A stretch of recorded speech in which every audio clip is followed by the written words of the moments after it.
Tanano babo kabalen kamusta kayo po? Ako ay Luis Season ning where in Pampanga. Ngayon aldong niya kami po kay Angela City. May invite kami po to reintroduce kayo ining second branch na ning Corner Bakery Cafe. So located dyan po ini kay Plaridel St, Sto Rosario, Angela City. Sabi ko po na second branch siya kasi itong minu namin pong pintalan iyo po kay Kilub Clark. I remember that time it was a really great day having their breads, food, and coffee. So excited kami po ngayong oras sa ini. Burimi pong packet kaya kayo nung nanula naman po sa serve la kayong Kilub Corner Bakery Cafe, Angeles City. So tara!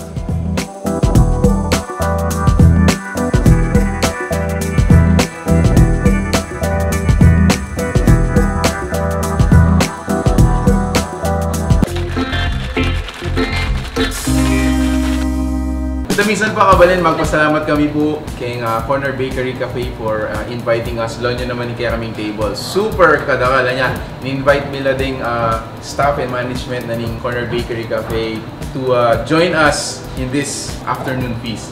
In 55 may say. So, i-Corner Bakery Cafe, sabi ko na lang din. So, this is the second branch tama po. And then, first branch po natin sa Clark. And then, so usually ma'am, ano yung mga sinaserve natin dito? Nagsaserve po kami ng toast breads. Like this one, no? Pasta. Yeah. Really into customers talaga. We also serve breakfast, lunch, dinner. So they are open from 7 AM up until 1 AM ng madaling araw. So as low as 120 pesos per serving, makakakain na kayo dito sa really great ambience. And then at the same time, of course, hindi lang po siya bake shop dahil dun sa name niya na bread. So they also serve specialty coffees. No? Yes.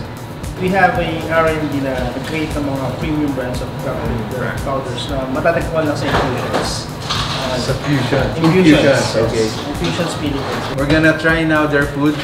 And then every once in a while, we're gonna give you some informations about it. So let's begin! Ano ba? Tara po. So, atindin pa lang kayo ngayon. Inasal. So this is as low as 140 lang po with ice cream. You know, so 140 pesos guys. With ice cream. So, and then this is available all throughout the day. Hindi lang po siya pang umaga, pang gabi. Anytime. Buong araw po siya. Wow. Sikat po yan dito. Sikat dito. Okay. And then isa pang sikat dito, ma'am, ito. Opo, yung cream puff po namin na binabalik-balikan ng mga estudyante. Murang-mura lang po. This is, per piece po ba tayo dito? Per piece po siya. One piece is to 6 pesos. Just 6 pesos? Yes. Tapos meron po kaming 11 pieces. Ano na po siya? 60 pesos na po. Balik-free na po yung isa. One of the best cream puffs here in the city. No, tama na. And then yung mga pasta nila, sabi nga kanina, as low as 120 pesos per serving. And then for the toast lovers, ayan o, 150, 140, 160, mga ganon. Pero guys, look at these. So they have, this is the Korean street toast.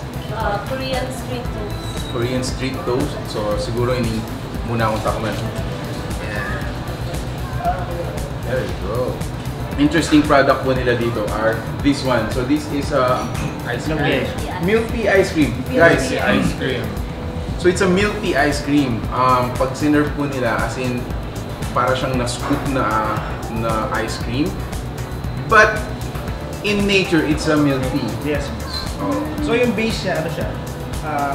Milk tea base siya. Hindi lang vanilla ice cream. Yes, yes. So it has a flavor dun sa pinaka-base siya. So like for this one, this is a matcha. Matcha Oreo. This is a matcha Oreo. With cupping boba. Ay, tapioca pearl. Tapioca pearl. So, takman tayo. So they got, yeah, right now they have 3 flavors. This is matcha. And then this one is a Red velvet. red velvet. So this is yours. And Taro taro. and cheese. And then the last one is a taro and cheese. Wow. Galing na. Loaded. Loaded. Sugar overload, guys. Mamala pa. Wow. Once again, magpasalamat kami po Corner Bakery Cafe. Ini branch 2 so this is located at Plaridel St, Sto Rosario, Angeles City. They are open from 7 AM up until 1 AM to serve us better kasi mas longer po yung hours of operations nila dito. Again, they don't just serve bread. Meron po silang mga coffee. Alright, so once again guys, thank you for watching Here in Pampanga. If you do like this video, please give it a thumbs up, share it with your friends, and subscribe to our social media channels. Salamat po!